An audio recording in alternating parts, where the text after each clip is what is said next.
হযরত আলী কাররামাল্লাহু ওয়াজহাহুল কারীম বলছেন, সায়াখরুজু নাস ফি আখিরিজ জামান, শেষ জামানায় কিছু মানুষের উদ্ভব হবে, বয়সে কম হবে, ব্রেইন ওয়াশড হবে, আহদাসুল আসনান, সুফাহাউল আহলাম, ব্রেইন ওয়াশড হবে, কম বয়সের হবে, কোরআন হাদিস থেকে কথা বলবে, লা ইউজাবিজু ঈমানুহুম হানাজিরাহুম, ঈমান কণ্ঠনালীর ভিতরে ঢুকবে না। ঈমান কণ্ঠনালীর ভিতরে না ঢুকলে ঈমান হবে কেন? আমাদের এই উপরের মধ্যে তিনটা অংশ আছে। কয়টা অংশ? তিনটা। একটা হচ্ছে গলার নিচে এই অংশ, এই অংশটা, এটাকে বলে কলব। কি কলব? এটা মহব্বত এবং ঘৃণা, মহব্বত এবং ঘৃণা এই জায়গায় জন্মগ্রহণ করে। আপনি ব্রেন দিয়ে কাউকে ঘৃণা করতে পারবে না। ঘৃণা এখান থেকে, মহব্বত এখান থেকে, ভদ্রতা এখান থেকে, অহংকার এখান থেকে, সহনশীলতা এখান থেকে, অধৈর্য এখান থেকে। সব কিছুর খামির তৈরি হয় কলবের বর্তনে। আরেকটা হচ্ছে মুখ, এটা ডেলিভারি সেন্টার। মুখ দিয়ে সেন্টেন্স বানাইতে পারবেন না, সেন্টেন্সের প্রডিউসিং সেন্টার হচ্ছে ব্রেইন।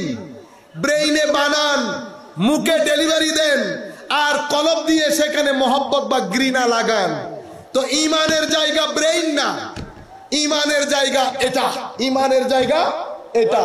তো ঈমান যদি এখানে আসতে না পারে তো ঈমান ঈমান হবে না। আমার নবী বলছে, দেখেন তারা, তাদের ঈমান কণ্ঠনালীর ভিতরে যাবে না। এই হাদিস। আরেক হাদিসের মধ্যে আমার নবী বলছেন, সাতাকুনু দুআত আলা আবওয়াবে জাহান্নাম, কিছুদিন পরে কিছু দাঈ ইলাল্লাহ আসবে, আল্লাহর রাস্তা বলে বলে মানুষকে ডাকবে, আল্লাহর রাস্তা বলে বলে মানুষকে ডাকবে। কোথায় দাঁড়ানো? আলা আবওয়াবে জাহান্নাম, জাহান্নামের দরজায় দাঁড়ানো। মুসলিম শরীফের riwayতের মধ্যে আমার নবী বলছেন, হযরত হুযায়ফা ইবনে ইয়ামান এই হাদিসের বর্ণনাকারী, আমার নবী বলছেন, সাতাকুনু দুআত, দাঈর বহুবচন দুআ, মানে আল্লাহর রাস্তায় মানুষকে ডাকবে। কোথায় দাঁড়ানো? জাহান্নামের দরজায়। তো নবী তো নবী ছিলেন, আমার নবীর চোখ দেখতে আমাদের মতো হলেও আমার নবী তো সামনেও দেখতেন, পিছনেও দেখতেন, চলতে চলতে জান্নাতের দরজাও দেখতেন, চলতে চলতে জান্নাতের দরজাও দেখতেন। সূর্য গ্রহণের নামাজ পড়ছে, নামাজ পড়ার পরে আমার নবী একটু পিছনে গেছে, সাহাবায়ে কেরাম জিজ্ঞেস করলেন, ইয়া রাসূলুল্লাহ, সূর্য গ্রহণের নামাজ হচ্ছে, আপনি পিছনের দিকে চলে আসছেন, হঠাৎ করে হাত বাড়ালেন, কি করলেন ইয়া রাসূলুল্লাহ? জান্নাত থেকে একটা ফ্রুট নিতে চেয়েছিলাম, জান্নাত থেকে একটা ফ্রুট নিতে চেয়েছিলাম, যদি এই ফ্রুট নিয়ে নিতাম কিয়ামত পর্যন্ত তোমরা এটা খেতে পারতা, শেষ হতো না। তো নবী তো নবী, আমার নবী দেখছেন জাহান্নামের দরজায় দাঁড়ানো, আমি দেখছি মসজিদে, আমি দেখছি মাদ্রাসায়, আমি দেখছি টিভিতে বসে দাওয়াত দিচ্ছে, মিলাদুন নবীর মিলাদের মধ্যে বসে, সিরাতুন নবীর মাহফিলে বসে বসে কথা বলছে, কিন্তু আমার নবী বলছে আলা আবওয়াবে জাহান্নাম। হযরত হুযায়ফা, অদ্ভুত ব্যাপার ইয়া রাসূলুল্লাহ, তাহলে আমরা চিনব কি করে? আমাকে কিছু সিম্পটম বলেন। আমার নবী বলছেন, সিম্পটম আর কি বলবো, দেখতে তো আমাদের মতো দেখতে। তো ইয়া রাসূলুল্লাহ, আপনি আমাকে গাইড করেন, আমি কোথায় যাব?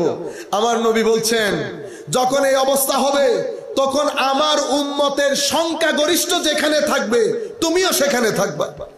তো বলছেন, ইয়া রাসূলুল্লাহ, যদি বুঝতে না পারি সংখ্যাগরিষ্ঠ কারা? আমার নবী বলছেন, ফাতাজিল তিলকাল ফিরাক কুল্লাহা, তখন সমস্ত মানুষ থেকে আলাদা হয়ে যাও, ঘরের মধ্যে থাকো, আল্লাহ আল্লাহ করে গাছের শিকড়কেও যদি জীবন ধারণ করতে হয় করে পৃথিবী থেকে চলে যাও, পৃথিবী থেকে চলে যাও, তবুও ঈমানকে ফিতনার শিকার হতে দিও না।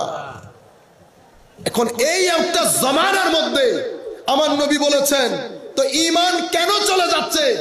আমার ভাইয়েরা, মসজিদ থাকবে, মাদ্রাসা থাকবে, কুতুবখানাও থাকবে, কিন্তু তাওহীদের নাম দিয়ে দিয়ে, তাওহীদের নাম দিয়ে দিয়ে রিসালাতের উপর এত জুলুম করা হবে, ঈমান আর আপনার এখানে থাকবে না। ঈমান যেখান থেকে এসেছে, মদিনা, ঈমানের রাজধানী মদিনা শরীফে চলে যাবে। আপনারা বুঝতে পেরেছেন? ঈমানকে এখন জিজ্ঞেস করেন, ও ঈমান, মক্কা শরীফে গেলেন না কেন, মদিনা শরীফে কেন গেলেন? এই জবাব তো আমরা দিতে পারবো না। আমার নবী গায়েবের সংবাদদাতা, আমার নবী এসে বলেছেন ঈমান মদিনা শরীফে চলে যাবে, আমরাও বলছি ঈমান মদিনা শরীফে চলে যাবে।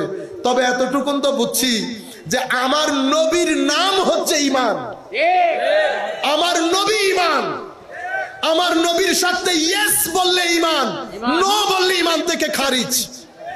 আপনারা বুঝতে পেরেছেন?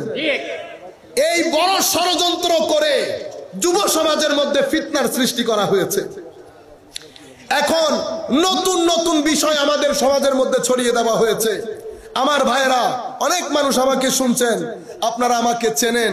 কাউকে ছোট করা, খাটো করা, সমালোচনা করা, এগুলার মন মেজাজ আল্লাহ আমাদেরকে দান করে নাই।